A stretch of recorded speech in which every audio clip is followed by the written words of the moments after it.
Hello, my name is Rob Good, and welcome to this episode of Shit I Have to Teach in 20 Minutes, a podcast for history teachers and for anyone else who wants a quick dose of history. Thank you for joining us today.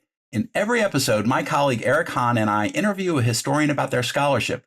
We ask them to identify the most important concepts they think teachers should share with their students about the topic for the day. We also include free lesson plans that can be downloaded from the episode notes linked to this podcast. Eric, what is our focus for today?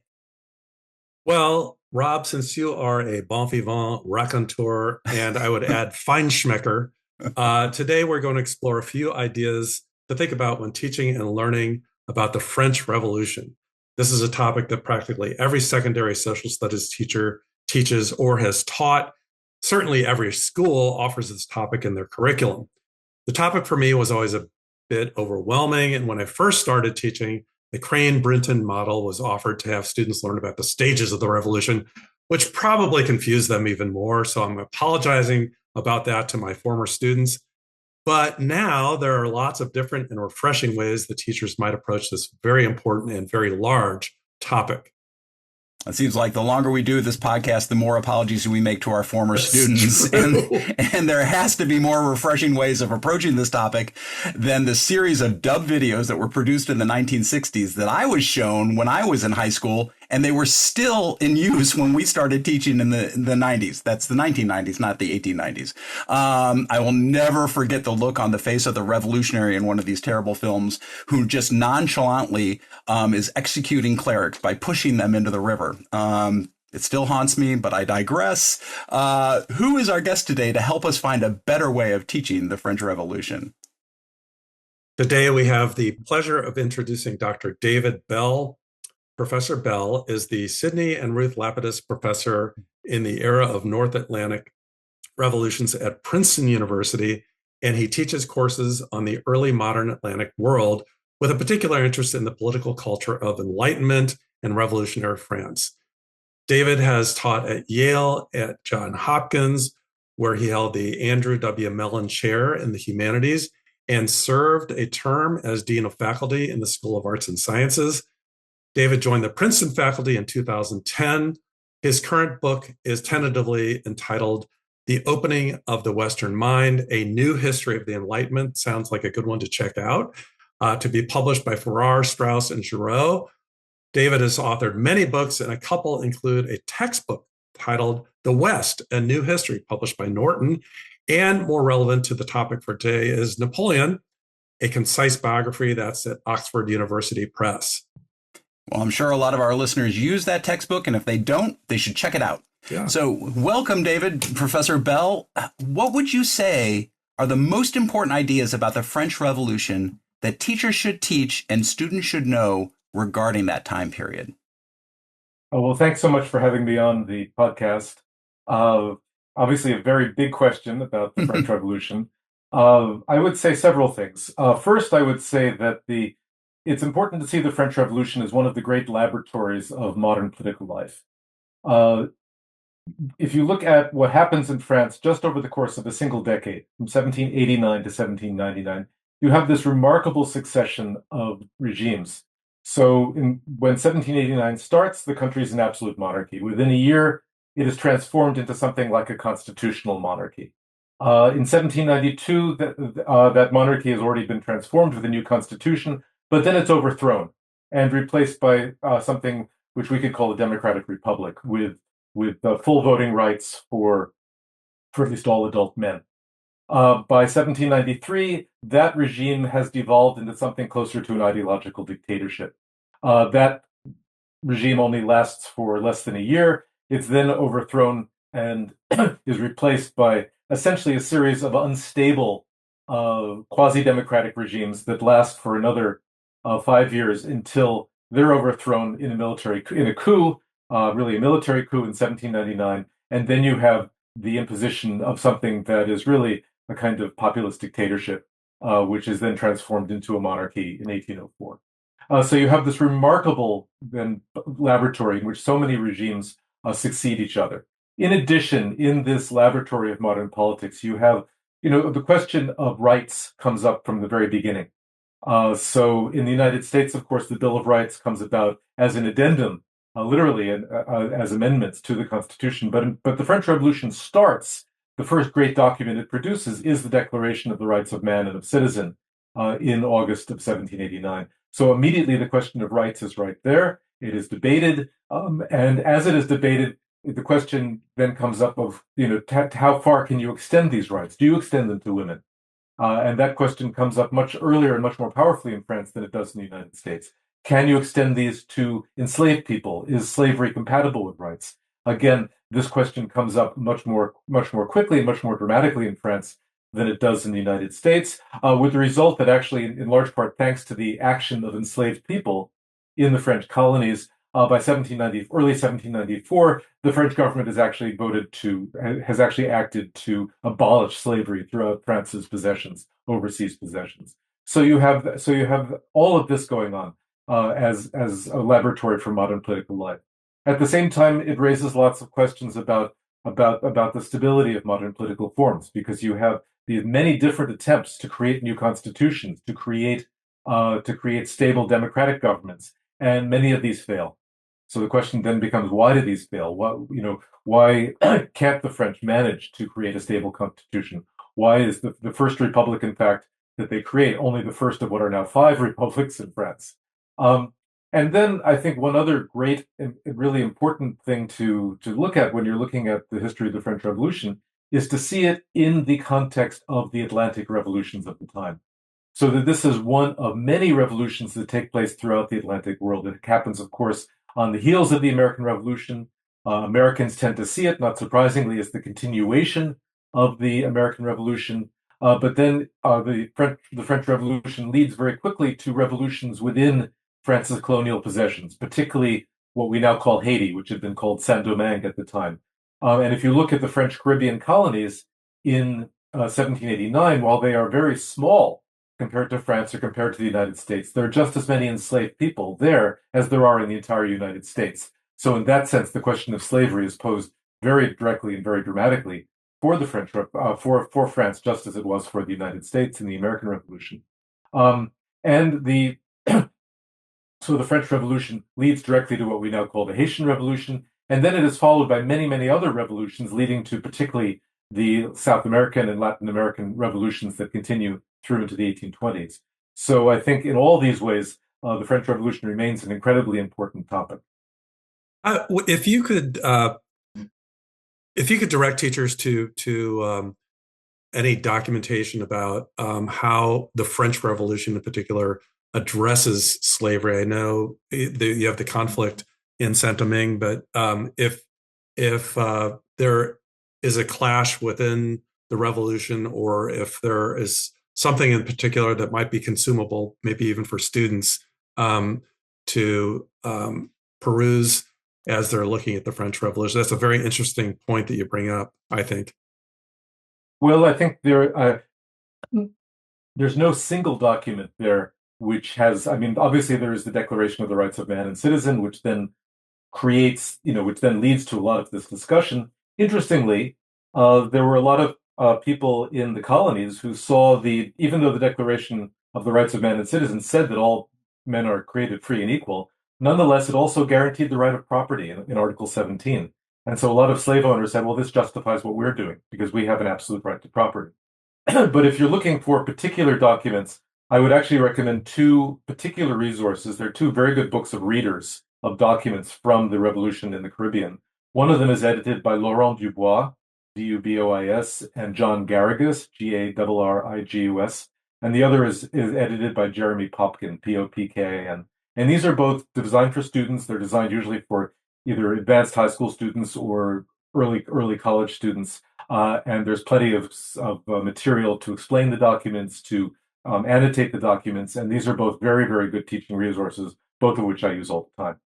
So, and you can look there to documents such as early declarations by the enslaved forces fighting against the French. You can look to documents written by Toussaint Louverture, who was the most important single figure in the Haitian Revolution.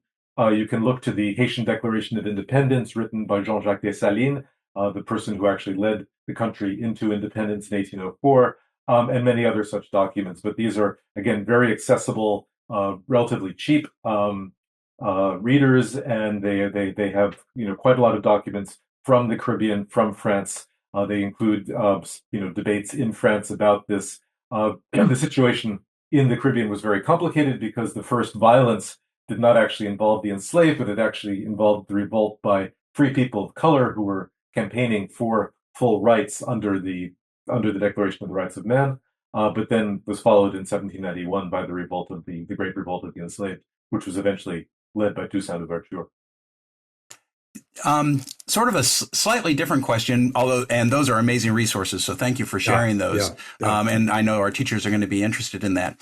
A lot of teachers also deal with sort of issues of continuity and change. And I'm interested in some of your earlier work, like The Cult of Nation, where you talk about nationalism preceding in the early 18th century and being influenced a little bit by both secular movements, but also in an odd way with Reform Catholicism in France. And so are there ways that teachers could latch onto, particularly that nationalism, that there are precursors to this revolution, and it's not just, I think a lot of teachers sort of present it as, oh, all of a sudden, boom, there's this flare up of these movements, but there had been quite a bit setting that up. And what might help them teach that? Sure. I mean, so when you're thinking about the French Revolution, one of the most astonishing things that happens is in 1792, they say, all right, we're going to give the vote to all adult men. And they're facing a situation of a great deal of violence, a great deal of resistance against the revolution, which flares up into civil war the next year. They're also facing war against a European coalition, and they recognize as well that they have a population which is very, very largely a peasant population. This is 28 million people, of whom the very large majority are peasants, and they realize, well, we have to try to go into the villages, and we have to try to reach these people. We have to try to make sure that they are on board with the French Revolution, that they are supporting the revolution, that they will act in support of the revolution, and we want to turn them into good citizens, right?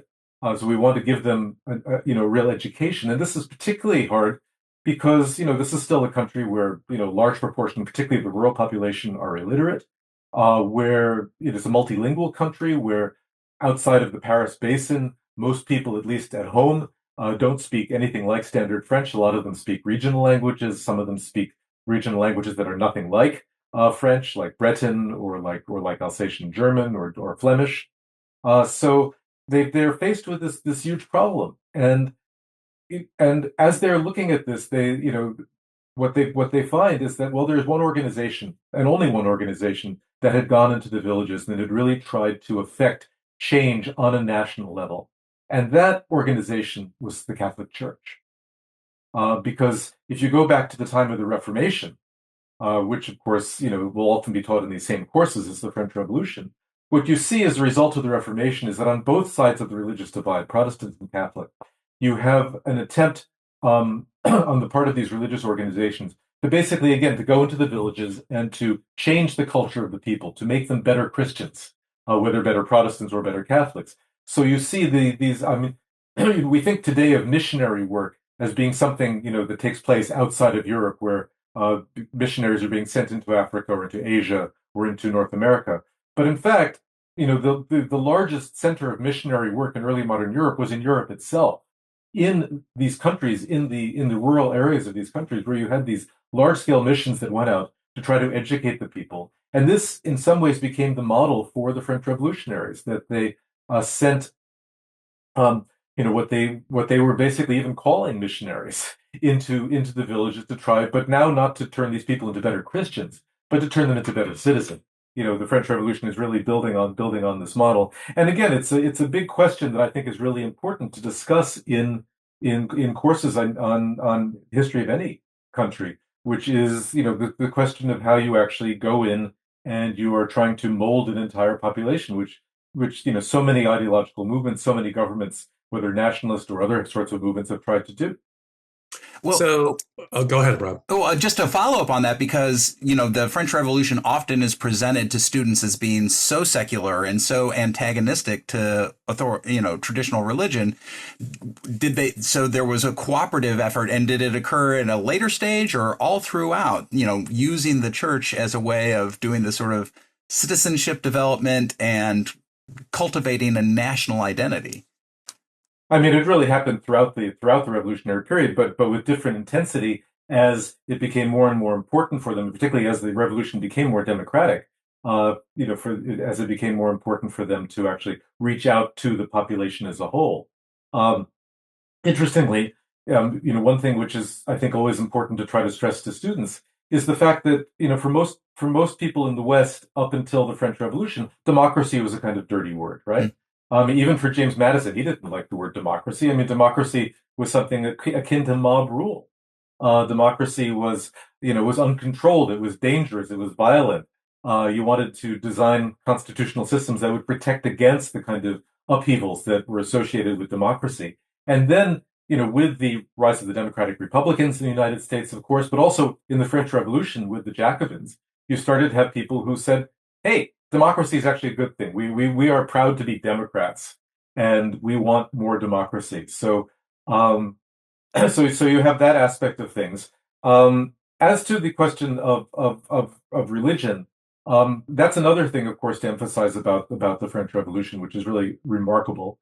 Which is that in the midst of all this turmoil, and in the midst of all this, what I was describing earlier as a kind of laboratory of modern politics, the French Revolution also becomes the first, strongly anti-Christian religion, and it's the first case where you really have a government of a modern Western state trying not simply not to reform Christianity. They start out by trying to reform the Catholic Church, but within a couple of years, they're actually trying to destroy the Catholic Church within France and to destroy Christianity within France. Now, that doesn't necessarily mean that they were atheists. Some of them were atheists. Many of them felt that they were more like deists. They believed in some sort of divine force, but they didn't like the Christian churches, and they wanted to actually introduce some new civic religion, as Robespierre tried to do in 1794. So this is, of course, something else which is really important to discuss in classes on the French Revolution. Right. Well, we know teachers are always in a hurry, and we're about out of time. And I think you answered the question I was going to ask earlier about lasting legacy of the French Revolution. And I think when you started to expound upon democracy and that term and people's belief in it or not, that I would you agree that that would be the legacy of the French Revolution, or would you add to that?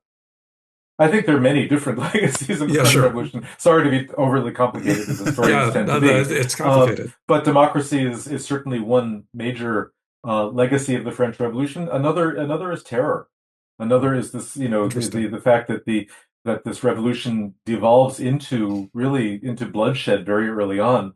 And, for reasons which remain hotly debated, they are not able to keep control of the violence. And they set in place a kind of cycle of violence which reaches its apogee in 1793-94, but which continues thereafter, and which really finally, creates such chaos that the French are really willing to settle for a security state, which Napoleon Bonaparte gives them. And so they're ready to settle for a dictatorship. So that becomes, in part because it offers security and stability for them. So that's yet another legacy of how you actually get to to that point. Well, we sounds like we're going to need to have you back. This is you really and I want to give one special appreciation to your emphasis on chronology, folding in the dates and times. I think that's a lot of times confusing for not only students but teachers too. What is happening when, and it seems to be a little bit of an epidemic now, in terms of placement and context, that sort of thing. So thank you very much for joining us today, Professor David Bell. We appreciate it so much. Rob? Yes, thank you so much. And definitely, we're going to have to beg of you more of your time. And thank you to our listeners for joining us today. Remember, you can download the free lessons associated with this episode from the link provided in the episode notes. Be sure to stay tuned after this catchy little song to hear the description of those lessons. Oh no, the clock is ticking, 20 minutes, time is spinning, pulling facts from thin air, hope they think I came prepared. Amazing, and I do mean amazing. Professor Bell is a magician, and the litmus test I have for that is after his talk on the French Revolution, Rob and I both said, how? How? Kind of like after a magic act when you want to know how the trick was accomplished. How did he do it? How did he talk about the French Revolution in such a short amount of time? At any rate, I was intrigued by the comments David made about communications as a hurdle in getting the masses to join the revolution. So my lesson starts with asking students to think about the best way to communicate major ideas today. Is it TikTok, Facebook, Instagram, WhatsApp, YouTube, something else? They have a long list to choose from. And they have to make some choices. Then they will read the Declaration of the Rights of Man and answer a few questions about that. But then they have to figure out the best way to communicate those ideas in 1789. Is it by horse? Not that the horse will be talking, but the horse will travel throughout the lands. Is it by posters, the church, public speeches, salons, town criers? So they make a choice and justify their response. Rob? It's a great lesson. And you remember when the town crier came by and would give us the news of the day. That's when we started teaching. That was how we found things out. Yeah. And we had slates to write things down. Exactly. We didn't have chalk, just slates. No, just slates. All right. We had sticks and mud, but we were happy. Hey, these people don't have much time. I know. Let's get to the point. My lesson was inspired by David's answer to your last question about the legacy of the French Revolution. He mentioned many legacies, including democracy, terror, and autocracy. The lesson positions students as curators in a museum and challenges them to select one person from a list of 5 leaders to be the face of an exhibit on the effects of the revolution. All of the people on the list represent different legacies, and the selection students make should open the door for discussion about what they believe is the most important consequence of this critical event in world history. I like that museum backdrop. That's a good one. So thank you for listening. And remember, you can download the free lessons from the link provided in the episode notes. And be sure to follow us wherever you get your podcasts and on YouTube. Rob will tell you how. Well, you can reach us for any feedback, question, or suggestions you have about the conversations or lessons at historyand20@gmail.com. History and 20 is all spelled out. We'd really love to hear from you.